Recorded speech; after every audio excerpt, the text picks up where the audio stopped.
एक बार एक शिष्य ने विनम्रता पूर्वक अपने गुरु जी से पूछा, गुरु जी, कुछ लोग कहते हैं कि जीवन एक संघर्ष है, कुछ अन्य कहते हैं कि जीवन एक खेल है और कुछ जीवन को एक उत्सव की संज्ञा देते हैं। इनमें कौन सही है? गुरु जी ने तत्काल बड़े ही धैर्य पूर्वक उत्तर दिया, पुत्र, जिन्हें गुरु नहीं मिला उनके लिए जीवन एक संघर्ष है, जिन्हें गुरु मिल गया उनका जीवन एक खेल है, और जो लोग गुरु द्वारा बताए गए मार्ग पर चलने लगते हैं, मात्र वे ही जीवन को एक उत्सव का नाम देने का साहस जुटा पाते हैं। यह उत्तर सुनने के बाद भी शिष्य पूरी तरह से संतुष्ट न था। गुरु जी को इसका आभास हो गया। वे कहने लगे, लो, तुम्हें इसी संदर्भ में एक कहानी सुनाता हूँ। ध्यान से सुनोगे तो स्वयं ही अपने प्रश्न का उत्तर पा सकोगे।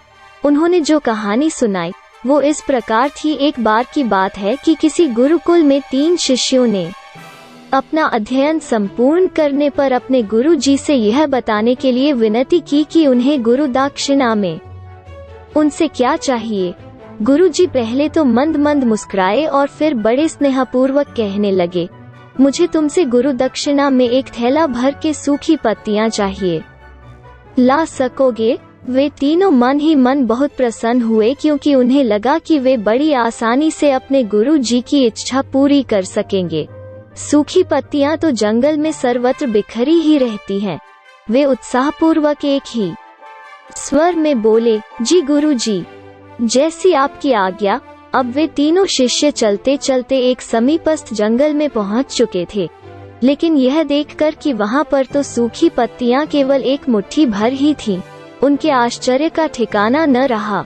वे सोच में पड़ गए कि आखिर जंगल से कौन सूखी पत्तियां उठाकर ले गया होगा।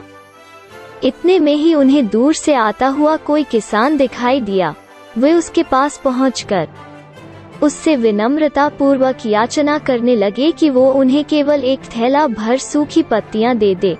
अब उस किसान ने उनसे क्षमायाचना करते हुए उन्हें यह बताया कि वो उनकी मदद नहीं कर सकता, क्योंकि उसने सूखी पत्तियों का ईंधन के रूप में पहले ही उपयोग कर लिया था। अब वे तीनों पास में ही बसे एक गांव की ओर इस आशा से बढ़ने लगे थे कि हो सकता है वहां उस गांव में उनकी कोई सहायता कर सके। वहां पहुंचकर उन्होंने जब एक व्यापारी को देखा तो बड़ी उम्मीद से उससे एक थैला भर सूखी पत्तियां देने के लिए प्रार्थना करने लगे, लेकिन उन्हें फिर से एक बार निराशा ही हाथ आई, क्योंकि उस व्यापारी ने तो पहले ही कुछ पैसे कमाने के लिए सूखी पत्तियों के दोने बनाकर बेच दिए थे। लेकिन उस व्यापारी ने उदारता दिखाते हुए उन्हें एक बूई माँ का पता बताया जो सूखी पत्तियां एकत्रित किया करती थी, पर भाग्य ने यहाँ पर भी उनका साथ नहीं दिया, क्योंकि वो बूई माँ तो उन पत्तियों को अलग अलग करके कई प्रकार की औषधियाँ बनाया करती थी। अब निराश होकर वे तीनों खाली हाथ ही गुरुकुल लौट गए। गुरु जी ने उन्हें देखते ही स्नेहपूर्वक पूछा, पुत्रों, ले आए गुरु दक्षिणा? तीनों ने सर झुका लिया। गुरु जी द्वारा दोबारा पूछे जाने पर उनमें से एक शिष्य कहने लगा, गुरुदेव, हम आपकी इच्छा पूरी नहीं कर पाए। हमने सोचा था कि सूखी पत्तियां तो जंगल में सर्वत्र बिखरी ही रहती होंगी, लेकिन बड़े ही आश्चर्य की बात है कि लोग उनका भी कितनी तरह से उपयोग करते हैं। गुरु जी फिर पहले ही की तरह मुस्कुराते हुए प्रेम पूर्वक बोले, निराश क्यों होते हो? प्रसन्न हो जाओ।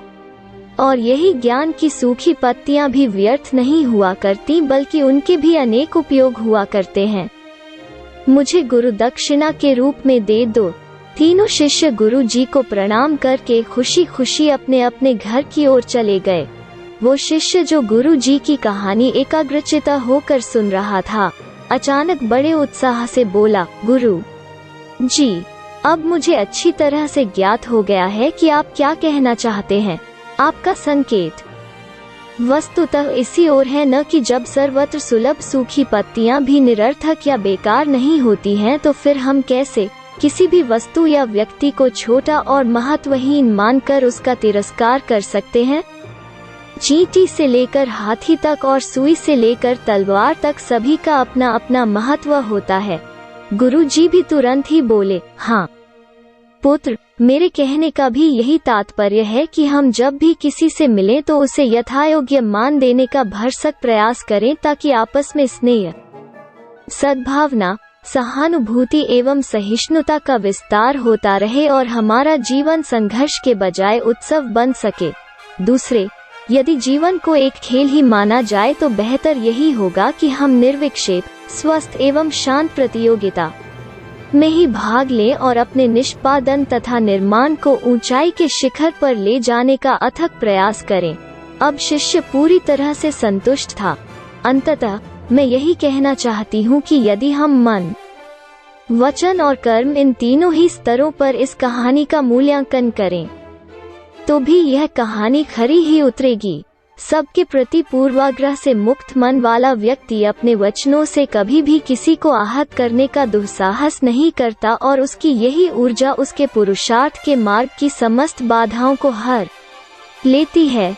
वस्तुतः हमारे जीवन का सबसे बड़ा उत्सव पुरुषार्थ ही होता है, ऐसा विद्वानों का मत है।